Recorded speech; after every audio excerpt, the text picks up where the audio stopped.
Hello and welcome everyone, welcome to another Russian cast. So today we're having a look at a Viktor game here in EU West Masters, and he's facing off against a Zoe.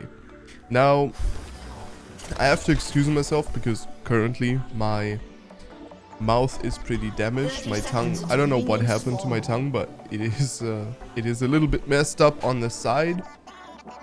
A bit swollen, so you might hear that out of the cast.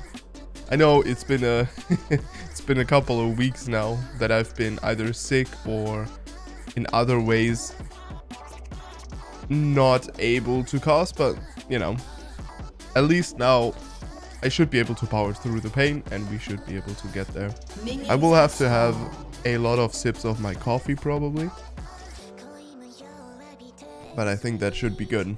Alright, so let's look at this mid lane matchup only, okay? So we have a Elise in the jungle and a Viego in the jungle for the enemy. So that generally gives Viktor a lot of pressure, however.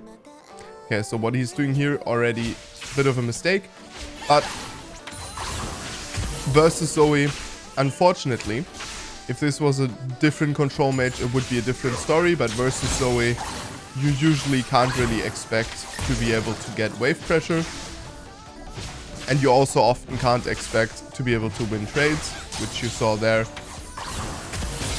This really bad trade was a little bit of a mistake that he made earlier, where he didn't move into the lane early enough. And this is a really good Q or E by him. Very good laser, very good E. So your laser is the most skill expressive thing as a Viktor player, and this is something that you see there as well. Is you see how mechanically good he is playing. You can tell from the lasers, which are pretty much long, like maximum range. Right, they're coming out maximum range and they're hitting. So this is one of the reasons why, for example, Zoe has to be careful, is because Elise is a very, very strong ganker and Viego isn't really, and you see both of them playing around it. Right? Zoe as well as Viktor as well as Elise, for that matter as well, are playing in a way that indicates how weak Viego is and how little he is respected. Now here, yeah, Viktor is asking for help with the wave because he realized that, you know, there was an incoming wave and he wouldn't be able to shove this in. This can leave him in a very bad spot, and he has to make the decision here to shove it in or not. Now, this is one problem, is he needed to make this decision a little bit quicker, and then he would have been able to be a little bit more aggressive with the push. But yeah, you have to obviously also be very careful with Viego. Alright, so this is obviously absolutely great for Viktor, as Zoe is kind of forced to... Oh my god, what an amazing... Yo, this Blitzcrank hook was clean, dude. Alright, so Blitzcrank with a beautiful hook, but now they have overstayed their welcome and Viego will pick up a kill for himself. Unfortunate, but this is still, for Viktor, it is still a really good trade. He did get an assist, which means his hex core is stacking as well, and this is something that you absolutely love, because as Viktor, you want to stack your hex core as quickly as possible, right? And the hex core gets stacks not only from last hitting minions, which is usually the main thing, and one of the things why, if you go over to twitch.tv/AschenGG and you watch me play Viktor in the mid lane, then you will see me tilt over mist creeps much more than on other champions, and that is exactly because of this. Early on, your hex core kind of directly impacts what champion you are, right? And you are basically not a champion until you get Hex Core 1 in most mid lane matchups, and a really weak one before you get beautiful Q buffer there. So you saw the auto attack, and then he realized he wouldn't be able to auto attack again, so he flashed in. Very good job looking at the wave state, and he judges the wave state and he says, okay, this is not going to get so much worse. I can afford to recall here. And now he grabs himself a last whisper, which is really good. And he obviously also has his E-evolve coming up pretty soon, I would assume. Actually, we can look. It is 88 stacks right now. Yeah, so the evolve is coming up very, very soon, which is going to be amazing. At level 7, he is going to be able to one-shot the backline, and at that point, Zoe will lose a lot of her control over the lane. This obviously still an amazing play by Zoe, by the way. Yeah, very good. Viktor didn't see it coming. I didn't see it coming. This is an animalistic play. And we are obviously missing a lot here. But pick up a kill onto the Zoe. So with a good play, there comes a terrible play again. And interestingly enough, he decides to ult the wave. I don't know about that one. Goes to recall now. So I think this is a not so good play, to be honest, but he didn't want to get caught, I suppose. But yeah, it's all a little bit questionable that he didn't help out his team there, and the fact that he really didn't want to stay there. I also want to point out that he doesn't have any healing items, which I think is something that Zoe, once she sees this, can exploit pretty easily, because she can force trades onto him often. So as long as she knows that Elise isn't around, which is like the #1 concern, she could exploit this pretty well, because he doesn't have teleport either. Alright, so his E is evolved. He still doesn't have as much fighting damage as Zoe. However, he is now in that point where if he tags her with a couple E's too many, she doesn't really stand a chance anymore. Okay. The W isn't the best, but obviously now there is a target painted on the Zoe's back, and yeah, she's going down again. Alright. Delayed auto attack there for Viktor because he wanted to pick up that kill. And we are going to push out the wave and then go have impact on the game. This is something that happens a lot, is if you find a winning lane, then what you do is you basically just pile on top of that, right? And you saw that with Blitzcrank and Elise. They realized, okay, bot lane's actually kind of hard. What we're going to do here, and these are all conscious decisions, obviously, what we're going to do here is we are going to exploit the fact that this Zoe doesn't fully understand how respectful she has to play and when, right? Which is, this is like, we're looking at this Viktor and he isn't really doing anything too good, right? And that is because Zoe is under so much pressure from her team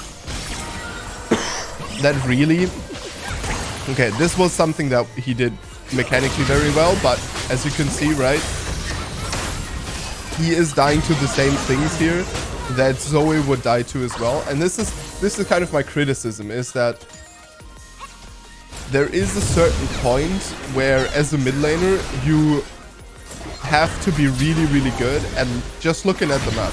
And the matchup doesn't really matter that much, and this is often in, for example, often in, let's say, more easy matchups, people don't struggle with that as much as in a matchup like Zoe versus Viktor, where for both players it is quite important to get to a certain point, right? You have a certain goal in mind in the lane and you're not just sitting back, right? And then, you know, from that comes obviously all the pressure and all the you know, focus on the macro, right? You can see how active Viktor is microing here. And then obviously you don't focus on where the side lanes are. However, if you have a, and this is my thing, if you have something like a Elise in the enemy jungle, right? You have to be very, very careful around that. And, well, Zoe really wasn't a lot of the time. And then, obviously, there were some hooks that Blitzcrank hit that were just fantastic and were just like a macro mistake, let's put it that way. But here, for example, now Viktor should hover into his bot lane so he can help Elise, for example, if Pantheon ends up being with Viego and trying to kill her, right? So this is all of these things now we have to think about while Zoe is doing her thing and trying to all in and kill us. So we'll see how that works out. The E was missed there by Viktor, but at this point he just has too much power. Something that he did here that I think is very, very good is he picked up sorcery boots, and you can see they help him out a lot. Not only with dodging spells, because in this fight he didn't really dodge anything, but also just with movement, with ability to space and stuff, which is all very, very important. All right, here Elise is picked up, and that is because we are starting to make plays around a lane that still isn't very strong, and I think there was just a little bit of an overstay of Elise, who felt like she was very strong, when in reality Viego not that weak. All right, so focus back on the Viktor. We are currently going for a Luden's Echo. This is something that on Viktor, you have a couple of items to choose from. You have Liandry's Torment. This one is the easiest. Liandry's Torment, you just pick when you have a lot of tanks to face. Oftentimes, I like to pair that with a Tear, for example, as well, as that can give you a lot of stats. And if you're playing versus something like a Set, for example, oftentimes stacking the Tear early on doesn't really change the lane, in my experience. Oh, beautiful. So Elise picks up the dragon here. This is a really big mistake. Dragons, obviously, this is where it happens. And this Viktor is very, very good at taking kills. I want to point that out. Like, he is very specific about taking kills. You can really tell that he delays his spells a bunch and, you know, is careful. Yeah, Viktor, you don't win this, by the way. I want to point that out. Very bad E here by him, but yeah, so has to be very careful here. Has to poke down the Draven a couple of times until something can happen here. So far, he's done a good job, but yeah, I gotta be careful. Alright, Blitzcrank picks up a kill. That wasn't the most pretty play out of Viktor, but I mean, it is what it is, right? Draven did go down, so I guess that's good, but I think that was just very risky when you can just pressure him out of lane eventually. But it is what it is. Now, Luden's Echo and the Hextech Alternator have been acquired. Now, Hextech Alternator means that he is going into Shadowfire second. Viktor has a little bit of a 2-item spike where, obviously, if Viktor gets ahead like he is here, he is very strong anyway. But if he gets to 2 items, that's where he really starts impacting the game. Oftentimes you don't see that because Viktors are stuck in side lane at that point and can't really help as much as they could. Because what you will see yeah, exactly. What you will see now probably is that the AD carry is going to be much, much more impactful than someone like Viktor, as Viktor is stuck in a lane where he has a turret right in front of his nose. And so he could push that down, but he can't really go as far away. Ooh, gotta be careful walking into a Zoe like this, but yeah.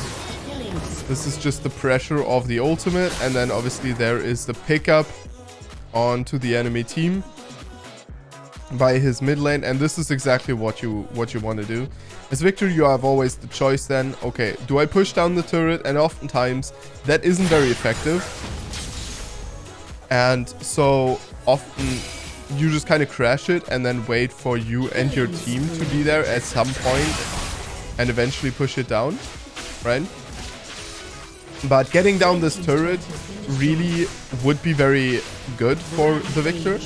Because if you get this down, then now you get a really big opening of pushing in, as you are the one who has the pressure over pushing in.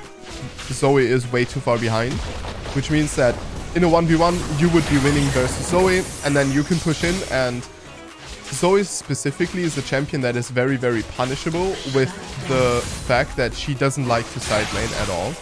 So she's one of those champions that really doesn't benefit from side laning. And so what you want to do there, what you want to do there as Viktor is you want to force her to stay in the side lane or lose a lot of creeps. All right, 1 kill picked up, but this is going to be difficult. Decent dodge on the ultimate, but yeah, Viego is going to pick up for himself a shutdown onto a very, very strong target. This is obviously great. Viego is pretty decent in the game, and yeah, this is the turret picked up for Draven as well, so the gold swings back in favor of the red team here. Jinx also in a pretty decent position. Draven still more items though, still a little bit stronger, and Elise with a very reckless face check gets taken down below half-life, so gotta be very careful there.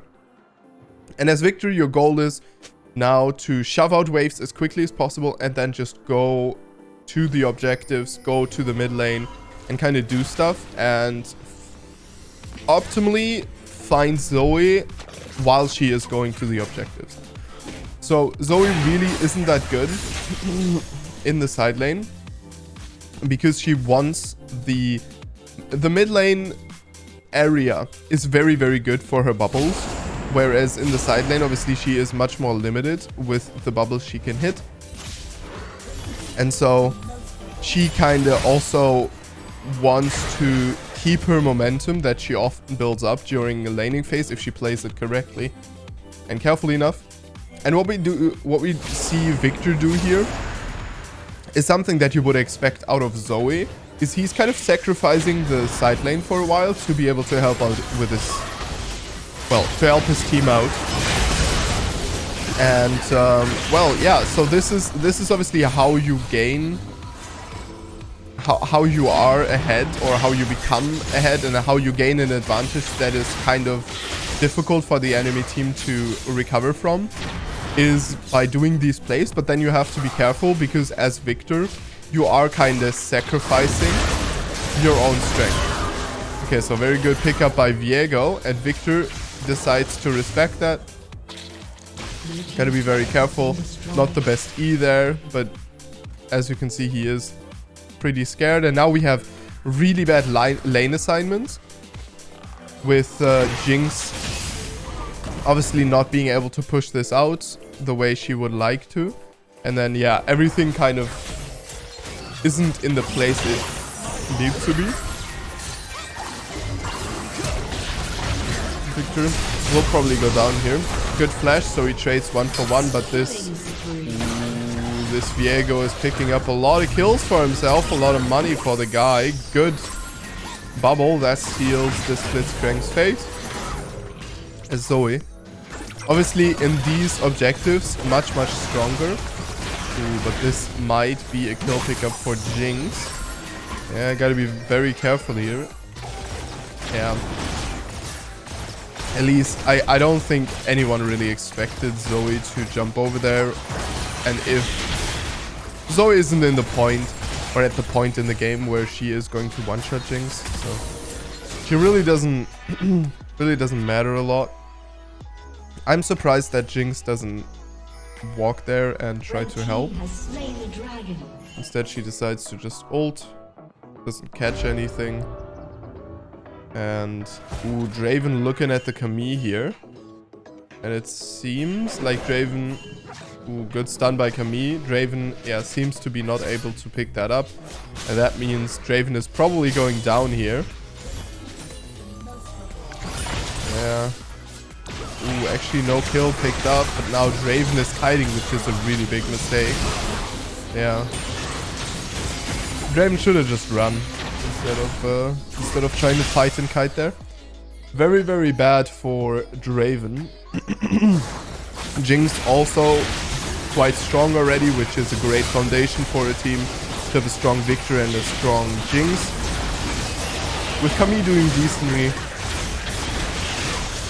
not being super ahead, super behind, there is also some ways of dealing with the Viego, which is great. And so overall, this is just looking like a really good position for the blue team. Because if you look at the team comps, red team, very solo QE team, needs to get ahead in almost all lanes, and they are not. I mean, they are still ahead, 2k gold right now, but I don't think that is enough to hold this team advancing. Obviously, the Elise, not the best pick in general here, but she allows for what exactly happened here, and that is the Viktor matchup went so easily, because the Viktor versus Zoe can be a really hard matchup if you have a good Zoe player, which this Zoe mechanically is very good. So the matchup can be very problematic. In this case, it wasn't, because Zoe was just very, very disrespectful to Elise. Ooh. Ouchie. I think that was not my windows. That was actually the windows of whatever bot is recording this, huh? Okay. I mean, this is not the first time I've had this in a replay. So yeah. This is not your windows either, by the way. Alright, let's see. So we are dirty farming a little bit here.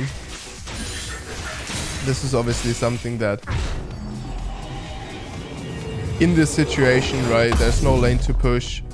You need a little bit of gold for your Rabadons. This is always something that is still valuable. However, it is becoming increasingly weaker to farm your jungler's camps, and this is also intended by Riot, obviously.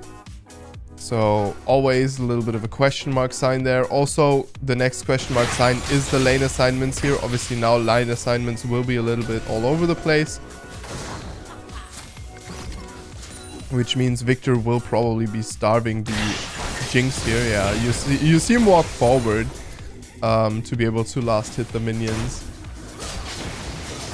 And so right now, yeah, what Viktor's goal here is to first of all not use his W, because his W protects Jinx a lot. But secondly, to use his E at maximum range. And this is really where you can see how skillful a Viktor player is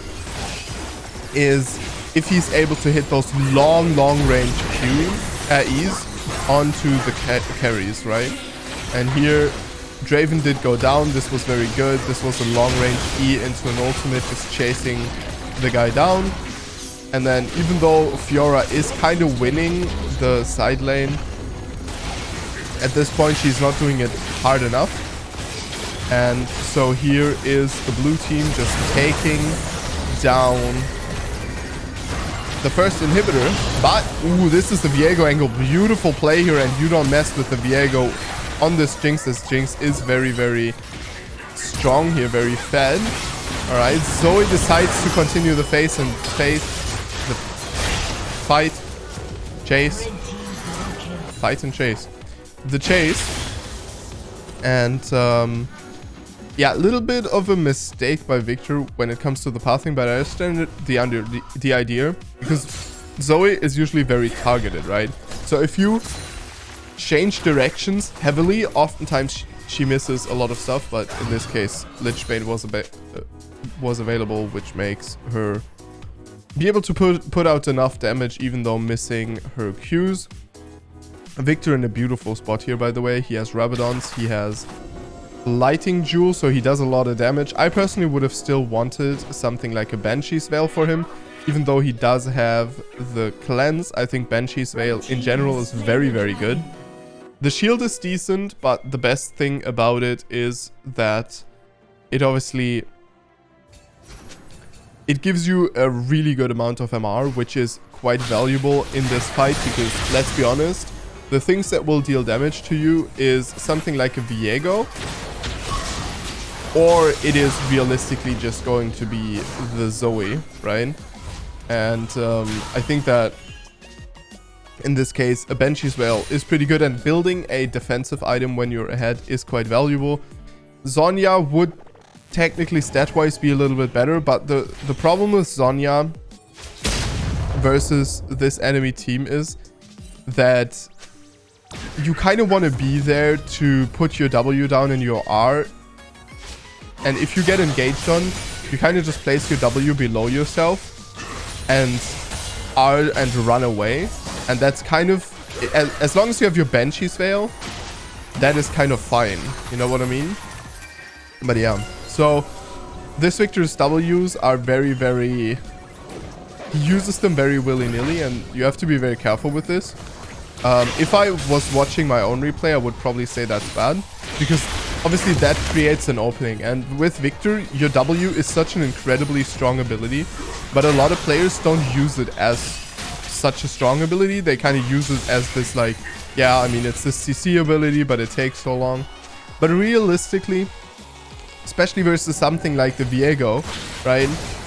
If you place it under your Jinx in the right situation, that means that Viego will not be able to get his evolve, for example, like will not be able to pick her up, as he will be stunned for a second, and that could mean that he dies, right? Because with Viego, these timings can be very, very close of him, you know, taking something down and then picking up the champion. So that would be like one thing, right?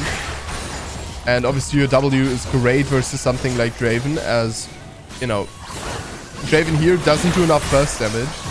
And so now he has to walk in, and then, yeah. So here the W below Jinx, and Jinx would have lost less HP, right? And this is kind of the thing with Viktor is, oftentimes you kind of have to look at your AD carry a lot as well. A beautiful play by this Blitzcrank, by the way. He is absolutely carrying. Ooh, very bad flash E here, and Zoe will just run away. Yeah, you got to be very careful not to get picked up. And this, again, right? Zoe could have known and should have known, but she kind of forgot that he had cleanse. Very bad play by Viktor, but it ends up working out because Zoe made a mistake there. Generally not a big fan of a play like this one because, I mean, let's be honest, what do you gain from chasing down the Zoe there and getting a kill? Here the Void Staff now is acquired. And I want to point out how long he held on to the Doran's ring. Obviously that could have been control wards. Control wards are great versus, specifically versus Zoe. So versus Zoe, sometimes I even go as far as picking up a red trinket and just going into the sides of the map and clearing out the wards at the sides of mid lane, for example. Because this oftentimes is where Zoe is going to be kind of hanging out and trying to pick up kills, right? So often if you are able to remove wards from these situations, then Zoe becomes much less strong. Right, so it's a trade, but a very bad trade at that, obviously, because this is a shutdown picked up for Draven. Draven is beyond that point where he's going to be useful. I mean, where he's going to be impactful. So a shutdown here isn't like a shutdown on a Jinx that would be 7 and 10, right? He is not going to become very much scarier than Jinx, because Jinx is just so incredibly strong already and just has so much more value than he has at this point in the game. Much better scaling with the items as well. Alright, so stopwatch picked up here for Viktor, which kind of locks him into a possible item here, but remember that the stopwatch can also just be bought to then sell again. I think that stopwatch isn't a bad idea, right? Because especially if your cleanse is down, you get bubbled, you just stopwatch. That's fine, that's dandy. However, I personally, and it's hard to explain, but I personally wouldn't value stopwatch a lot against this enemy team because of how the team fights work. I think Banshee's Veil is very good. I'm generally a Banshee's Veil enjoyer. I have to say that. Right, Zoe. Still finding a decent amount of angles here. Yeah, but she isn't really having the impact that a Zoe player wants to have, right? Where she constantly threatens Jinx. And then she becomes a little bit of a deadweight. Where this Zoe has been preventing herself from becoming a deadweight, but now she is so low on farm because she stuck around in the fights without taking CS so much that she has fallen even further behind because, I mean, let's be honest, she picked up 3 kills, right? That's not a whole lot. Alright. Yeah, Viktor now definitely the apex predator of that team, right? Much scarier than something like the Jinx, but beautiful play by Jinx as she baits in the Viego. Jinx obviously higher damage, but not as survivable. And this is a quadra kill with the Penta not to follow. Thank you very much for watching, and I will see you guys in the next one. I hope you enjoyed it, and if you did, then hit the subscribe button. Thank you very much, and stay awesome.